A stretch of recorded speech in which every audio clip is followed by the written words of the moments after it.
Bienvenidos a La Otra Aventura, un espacio dedicado al mundo de los libros.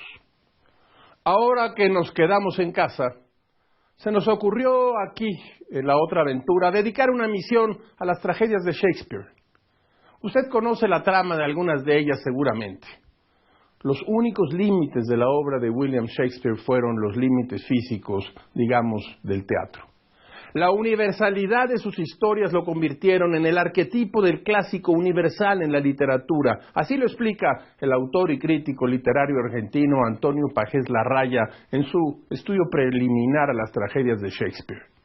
Pagés hace un largo prólogo a las tragedias shakespearianas, editadas y traducidas al español bajo supervisión de un comité formado por intelectuales como Alfonso Reyes, Federico de Onís y Arciniegas.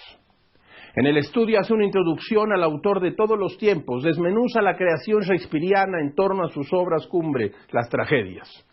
Goethe definió la idea de clásico a través de un comentario sobre Shakespeare. Es un clásico debido a la compleja circunstancia de ser, de un autor de esencias universales, de singular excelencia que ha servido tradicionalmente, dijo Goethe, como modelo de creación dramática. Como todas las semanas les recuerdo que fue Adolfo Bioy Casares quien escribió que leer era la otra aventura y que la primera era, probablemente, la vida misma. Estamos pues en la otra aventura. ¿Ser o no ser? Esa es la cuestión. Si es mejor para el alma soportar los golpes y dardos de la ultrajante fortuna, o rebelarse contra un mar de adversidades y en dura pugna darles fin, morir, dormir, nada más, y con el sueño poner fin al sufrimiento y a todos los males que son herencia de la misma carne. Es una consumación que piadosamente deseo. Morir, dormir.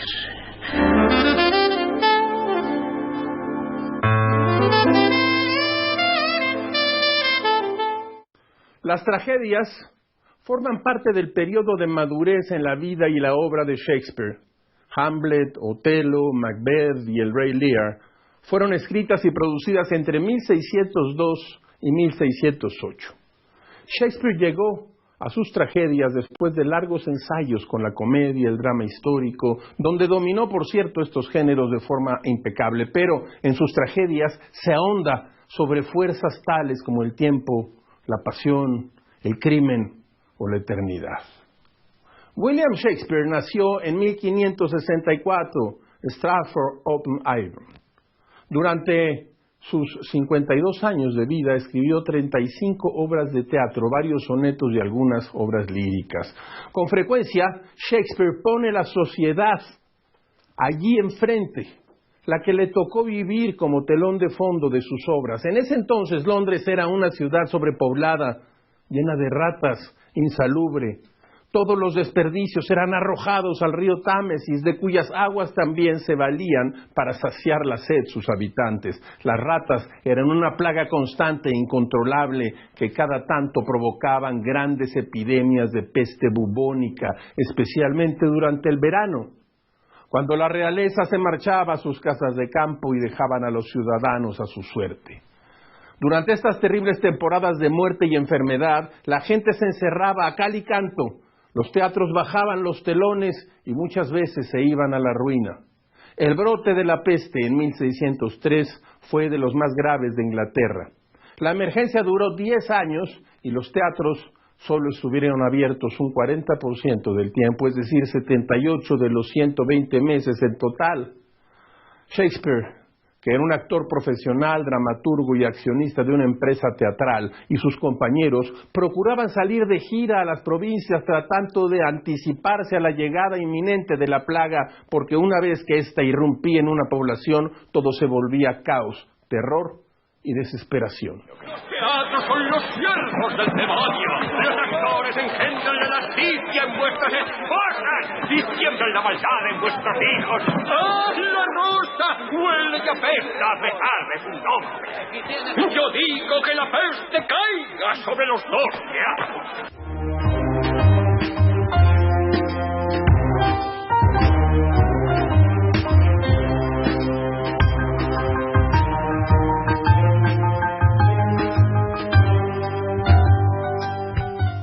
Obras de escritores y escritoras. Los biógrafos coinciden en que Shakespeare vivió de 1564 a 1616, 52 años, de los cuales 25 fue dramaturgo y actor en Londres. Desde donde mandaba dinero a su familia a Stratford-on-Avon, la vida cotidiana de Londres de Shakespeare dista mucho de la actual. Mientras Inglaterra estaba en pleno proceso de conformación como Estado-nación, en la que se formaban apenas como su capital, la esperanza de vida era muy baja. Las enfermedades abundaban y un gobierno autoritario y cruel se ceñía sobre sus pobladores, muchos de ellos sin el sustento más elemental. Era la época en que los viejos modos de producción medieval empezaban a ser relevados por el desarrollo del primer capitalismo. Este periodo empieza con la sustitución en Inglaterra del catolicismo romano por el protestantismo. Los ecos de aquella disputa están en toda la obra shakespeariana. Shakespeare formó parte de una corriente de pensamiento de la nueva, clase mercantil a la que pertenecía el propio Shakespeare. Los límites del mundo shakespeariano se ampliaban en un ritmo exponencial al tiempo que la jerarquía del pensamiento medieval europeo se endurecía. Así, con un acercamiento a su tiempo y a las ideas, Kenneth MacLeish y Stephen Unwin dan inicio y hacen una guía de sus obras dramáticas, publicadas en español por Arba Editorial. Aquí lo tengo, este es el libro. Un esfuerzo que quita las trabas y la solemnidad a la obra del más famoso dramaturgo inglés y nos acerca a 35 obras con información puntual sobre sus personajes, ambientes, argumentos y, en muchos casos, el momento en el que fueron estrenadas sus obras. Mediante el uso de constantes contraposiciones dramáticas y dialécticas, Shakespeare crea la ilusión de una vida que fluye en todas direcciones. Los autores identifican el genio de Shakespeare en la brillantez del lenguaje, en el dinamismo y fascinación por lo narrado, en la amplia gama de temas morales, filosóficos e intelectuales y en su arraigo a la realidad cotidiana. Este libro que tengo aquí, Guía de las obras dramáticas de Shakespeare, de Kenneth MacLeish y Stephen Unwin, es oro molido porque si usted lee este otro libro que tengo aquí, publicado en De Bolsillo, William Shakespeare, Obras Completas 2, Tragedias, tendrá un absoluto vademecum shakespeariano.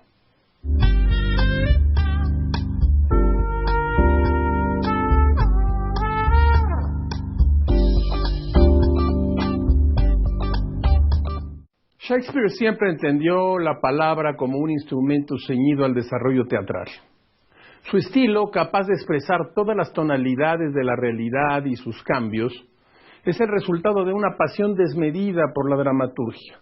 Hemos traído aquí el fragmento de Hamlet, en el que el príncipe danés da un discurso a los actores, uno de los pocos pasajes donde Shakespeare deja ver la huella de su personalidad y donde él mismo da cuenta del vínculo secreto entre palabra y acción que hace posible el teatro. Les decía, tengo aquí en De Bolsillo estas tragedias shakespearianas. Como los vagoneros en tiempos de quédese en su casa, les traemos aquí este gran inicio.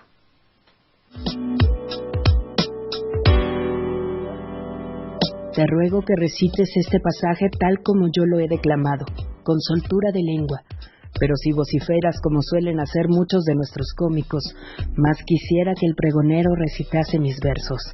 Guárdate también de acuchillar demasiado el aire, manoteando así.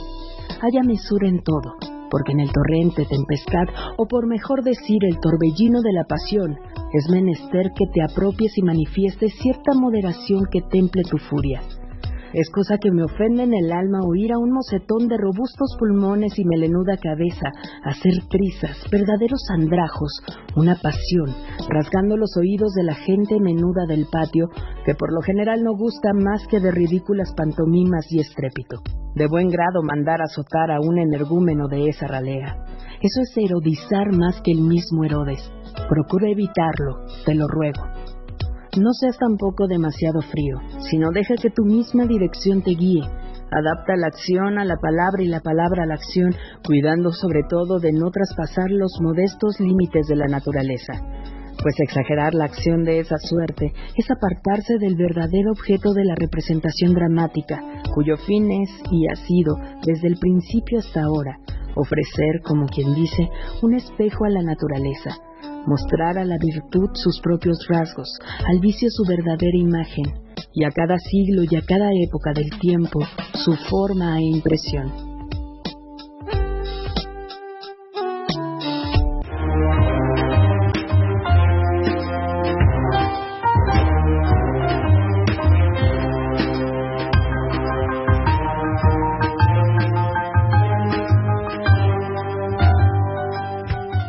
Volvamos de momento a William Shakespeare, pero ahora a este autor universal, vertido, traído y trasladado al español. Durante mucho tiempo leímos las versiones del viejo libro de Aguilar de Astrana Marín, versiones que yo debo confesar que, siendo muy respetables, yo tenía mucho trabajo en entender.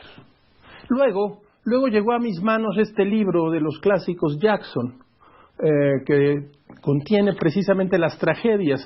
Es una colección que, como hemos dicho, coordinaron, vigilaron Alfonso Reyes, Francisco Romero, Federico de Onís, Ricardo Baeza y Germán Arciniegas. Y Ricardo Baeza es uno de los traductores, un gran traductor de Shakespeare. Y luego conseguí muy recientemente esta edición de bolsillo de las que le he hablado hoy. Son varios los traductores que reúne este libro, y son muchas veces notables. Por ejemplo, Romeo y Julieta lo tradujo Josep María Yuma. Ahora, ¿quién tradujo Hamlet? Ni más ni menos que el poeta, el gran poeta mexicano Tomás Segovia. Déjeme que le diga quién tradujo Otelo. Lo tradujo María Enriqueta González Padilla. Ahora, El Rey Lear lo tradujo ni más ni menos que Vicente Molina Foix. Y Macbeth, Agustín García Calvo. Son todas versiones en las cuales puede notarse, leerse la universalidad apasionante de William Shakespeare.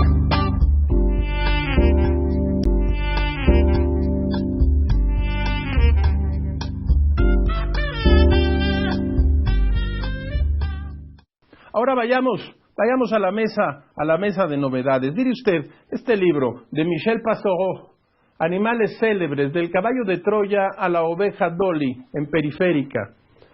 ¿Qué tienen en común el caballo de Troya y los jabalíes de Obelix, la famosa loba romana y el monstruo del lago de Ness? ¿Qué sabemos realmente de los animales de la Biblia, la serpiente del pecado original, la mitología, el minotauro y los cómics de Mickey y Donald? Gracias a su cordial erudición, el gran historiador Michel Pastoureau nos deleita como un diálogo en donde pasamos página tras página y no quisiéramos abandonar nunca estas tradiciones y leyendas. Es un libro de lo más interesante en Periférica, Animales célebres. Este libro también va llegando y es de Seix Barral, El juicio de Adolf Hitler, el putsch de la cervecería y el nacimiento de la Alemania nazi. La tarde del 8 de noviembre de 1923, un Adolf Hitler de 34 años irrumpió en una de las mayores cervecerías de Múnich, disparó su pistola al aire y llamó a los presentes a iniciar la Revolución Nacional. Comenzaba así el llamado Putsch de Múnich, porque el que fue procesado y condenado a prisión junto con otros dirigentes nazis, todos acusados de alta traición, su carrera política parecía acabada. El juicio de Adolf Hitler. Y se ha colado aquí un libro que no es precisamente una novedad, pero es un gran libro. Fernando Pessoa, Un corazón de nadie, antología poética, 1913-1935, Galaxia Gutenberg. ¿Quiere usted leer a Pessoa? Aquí hay un gran libro de Pessoa. Y aquí están todos estos personajes de Shakespeare. A mí el que más me gusta es Atlantis, que siempre trae arriba en la cabeza a Shakespeare. Estos son algunos de ellos. Y bueno, déjeme decirle, este es mi preferido y bueno, cada quien busca sus mejores amigos. De la mesa de novedades.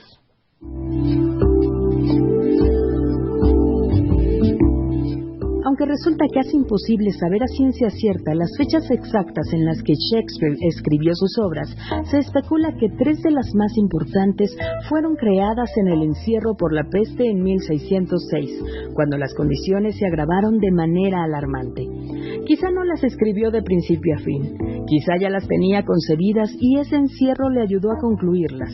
El hecho es que El Rey Lear y Antonio y Cleopatra fueron estrenadas a finales de 1606. Y hay quien dice que la tragedia de Macbeth también fue escrita durante ese encierro. El autor plantea a través de metáforas la terrible situación que se vivía en la realidad a través de sus obras. En Antonio y Cleopatra, aunque la obra se centra en el amor de los personajes, en la guerra y la lucha por el poder, Octavio, que se convertirá en el primer emperador romano, avanza con sus tropas como si fuera la misma peste. Todo lo devasta. Y Antonio, en parte por falta de pericia, en parte por su profundo amor a Cleopatra, no logra vencerlo. En El Rey Lear, el rey decide repartir su fortuna entre sus 3 hijas, pero cuando les pregunta cuánto lo quieren, la menor y más sincera confiesa que no puede decirlo en palabras, tras lo cual el rey la deshereda y reparte su herencia con sus hermanas. Luego nos daremos cuenta que las hermanas solo quieren deshacerse de él. Hay varias versiones de esta obra y es difícil descubrir cuál es la definitiva, pero uno de los elementos más importantes que siempre aparecen en sus diferentes versiones es la fuerza de la naturaleza ante la cual el hombre está desprotegido y sometido, como con la peste, un fenómeno tan incomprensible como terrorífico.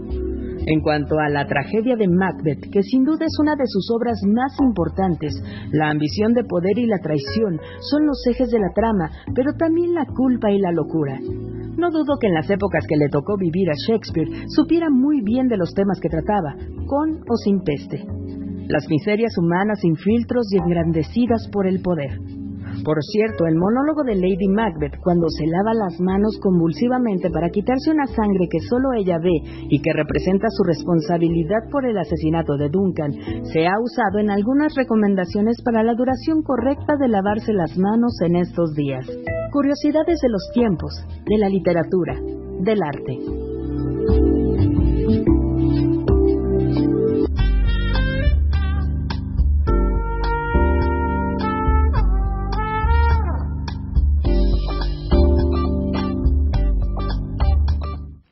Los misterios del corazón humano no tenían secretos para Shakespeare. Logró captar al ser humano en su bajeza y su esplendor. Sus creaciones son un referente inapelable aún para quienes no conocen su obra. En palabras de Pagés Larraya, toda persona de mediana cultura, aún sin haber leído a Shakespeare, piensa frecuentemente con símbolos y sugestiones poéticas surgidos de sus obras que la humanidad ha hecho suyas. El amor juvenil, el arrobamiento de la pareja enamorada, trepan por el balcón de Verona y se asocian a los amantes inmortales. Los celos toman el rostro atormentado de Otelo, el moro de Venecia, el mal demoníaco es Iago, y la acongojante tortura del ser, Hamlet, en su diálogo con los fantasmas.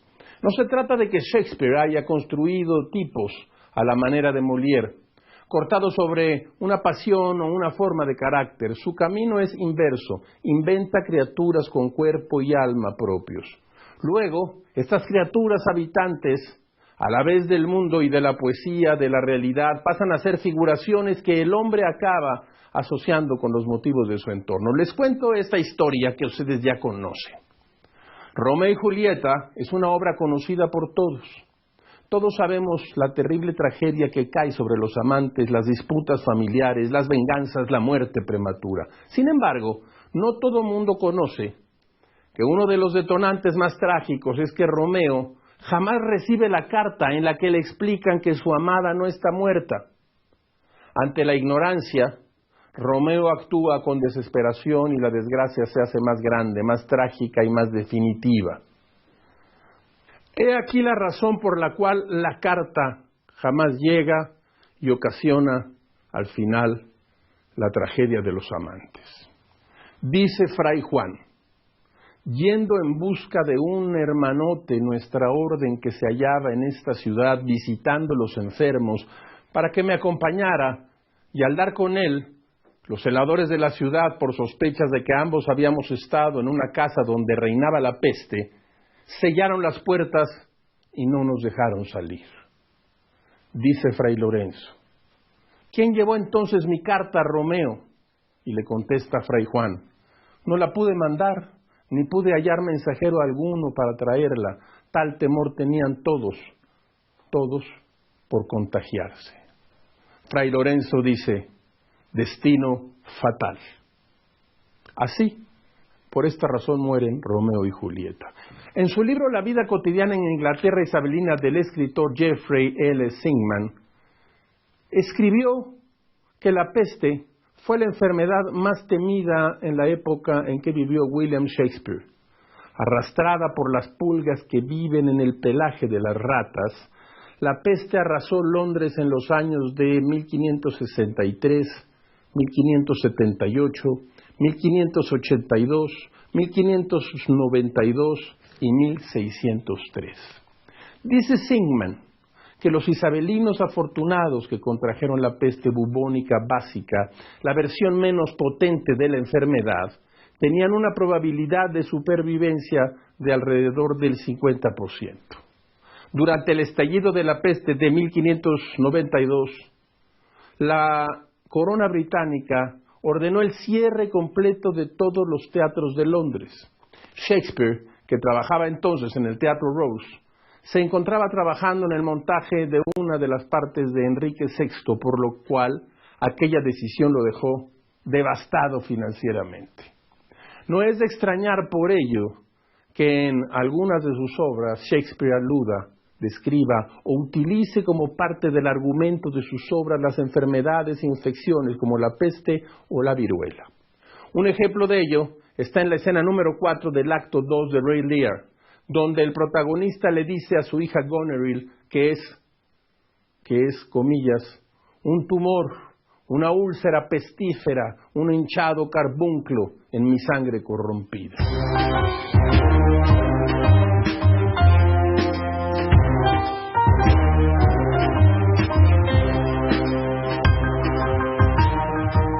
Desde luego no podemos dejar de mencionar este libro que tengo aquí entre las manos. Se trata ni más ni menos que de Harold Bloom, Shakespeare, La invención de lo humano, publicado por Anagrama. Bloom, como usted sabe, acaba de morir hace poco y es uno de los grandes críticos que ha tenido la literatura. Un poco gruñón, un poco impositivo, un poco autoritario, como deben a veces ser los grandes críticos. Escuche usted, pocos de nosotros estamos calificados para atestiguar si Dios ha muerto o está vivo, o yerra por ahí en el exilio, que es la posibilidad que yo tiendo a favorecer. Algunos autores están ciertamente muertos, pero no William Shakespeare. En cuanto a los personajes dramáticos, nunca sé cómo tomar las seguridades y amonestaciones que recibo de los actuales críticos de Shakespeare, que dicen que Falstaff, Hamlet, Rosalinda, Cleopatra y Iago son papeles para actores o actrices, pero no personas reales. Por muy impresionado que quede a veces por esas reconvenciones, lucho siempre con la palpable evidencia de que mis amonestadores no solo son bastante menos interesantes que Falstaff y Cleopatra, sino también de que están menos convincentemente vivos que las figuras de Shakespeare, que están, para citar a Ben Jonson, reventando de vida. Cuando yo era niño y vi a Ralph Richardson representar a Falstaff, quedé tan profundamente afectado que nunca pude volver a ver a Richardson en el teatro o en el cine sin identificarlo con Falstaff. A pesar del extraordinario y variado genio del autor, la realidad de Falstaff no me ha abandonado nunca, y medio siglo más tarde fue el punto de partida de este libro. Si un mal actor se pavonea y se ajetrea durante una hora en el escenario y después no se le vuelve a escuchar, puede decirse que un gran actor reverbera durante toda una vida, muy particularmente si representa no solo un papel vigoroso, sino un personaje más profundo que la vida, un ingenio no igualado por nadie, simplemente real, que podamos conocer. Harold Bloom, Shakespeare. Este libro, si lo consigue usted, lo puede realmente consultar. Viene obra por obra, tragedia por tragedia. Yo me pregunto y me he preguntado varias veces, ¿cuál es la tragedia de Shakespeare que a mí más me gusta? Dudo, en unas épocas es Macbeth, en otra época es el Rey Lear, en otra época es Hamlet. Pero entre estas tres seguramente están algunas de las escenas que perdurarán aún cuando el género humano haya desaparecido de la Tierra. William Shakespeare, La invención de lo humano.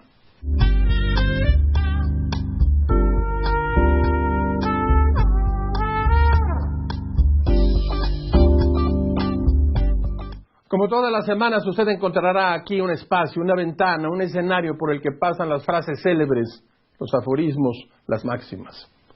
Escuche usted. El idioma del corazón es universal. Solo se necesita sensibilidad para entenderlo y hablarlo. Charles Pinot Duclos.